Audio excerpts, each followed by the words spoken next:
كل سنة وانتم طيبين.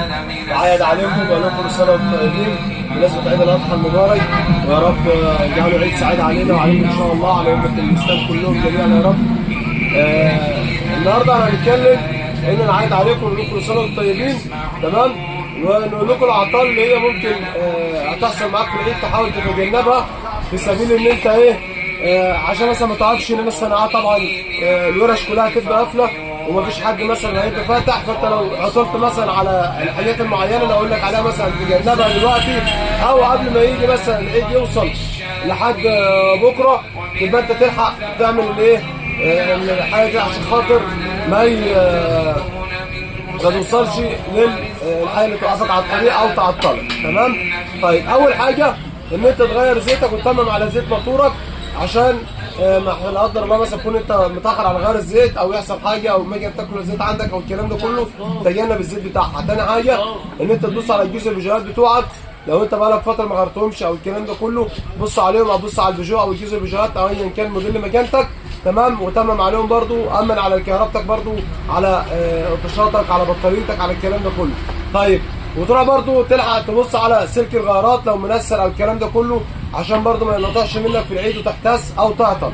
سلك الدبراج برضو كذلك، تمام؟ طيب الاعطال بقى اللي احنا بنقول عليها، مثلا لو فرده سخنت منك او وقفت على الطريق او الكلام ده كله، احنا قايلين طبعا في الفيديوهات عندنا على الصفحه، لو حاجه من دي حصلت تخش على الصفحه عندنا بتجيب فيديو الفرده بيوصل لك، تعمل زي ما انا قلت لك بالظبط او زي ما انا بشرح في الفيديو، هيمنع معاك المشكله اللي عندك لحد ما تبقى الميكانيكي يفتح، او السبت او الثلاث او ايا كان على قد ما يفتح، وتعمل اللي انا قلت لك عليه. تمام؟ طيب الخطوه بقى اللي جايه ان شاء الله ان احنا هنعملها، عشان خاطر برضه في ناس كتير بتشتكي يقول لك انا ما بعرفش الوساخه اللي في الكربوراتير بتاعي، او ازاي اعرف ان الكربوراتير بتاعي وسخ او في رواسب او الكلام ده كله وعايز يتنضف. احنا هنعمل كوبايات زي ديت بالظبط، تمام؟ بتبقى شفافه، تمام؟ لو بتبقى شفافه نفس دي كده بالظبط، لو انت حطيت فيها شويه بنزين او شويه ميه ايا كان بيبان الميه اللي فيها او البنزين بتاعها بيبان فيها زي كده بالظبط اهو. ماشي؟ طبعا هي بتبقى باينه.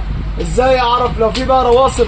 هيبان معاك من هنا، او لو فيها وساخه، او لو البنزين نفسه فيه ميه هيعلم معاك برضه، هيبان معاك، عشان اعرف اذا كان الكربوراتير بتاعي وسخ او البنزين اللي انا بحطه ماهوش كويس، او لو عايز يتنضف عشان المكنه بتقطع معايا الكلام ده كله. ان شاء الله بعد العيد بامر الله بمشيئه ربنا هنعمل الاستنباط موجوده وجاهزه بامر الله، هنعمل الفيديو، هنعمل الكوبايات ديت عشان خاطر الكربوراتيرات او الناس اللي هي عايزه تنظف كربوراتيرها ومش عارفه اذا كان وسخ او مش وسخ او نظيف او الكلام ده كله، هنعملها وهنركبها للتكاتك، وهنركبها ان شاء الله برضو في الخط في الفكره اللي جايه بعد العيد بامر الله، هننفذها على جهازنا كل حاجه، وان شاء الله هننفذها عشان تبقى بنفس الوضع او الشكل ده كله كده. طبعا احنا قلنا النهارده بنقول لكم كل سنه وانتم طيبين، وطالعين نعايد عليكم مخصوص نقول لكم الاعطال اللي انت ممكن تقف عليها او تعطل فيها، تمام؟ وعشان تتجنبها كل سنه وانتم طيبين، وعيد مبارك وعيد سعيد علينا. لايك وشير ومتابعه للفيديو عشان يوصل كل اخواتنا، وما تنساش تقول الفيديو وصل لك فين. السلام عليكم ورحمه الله وبركاته.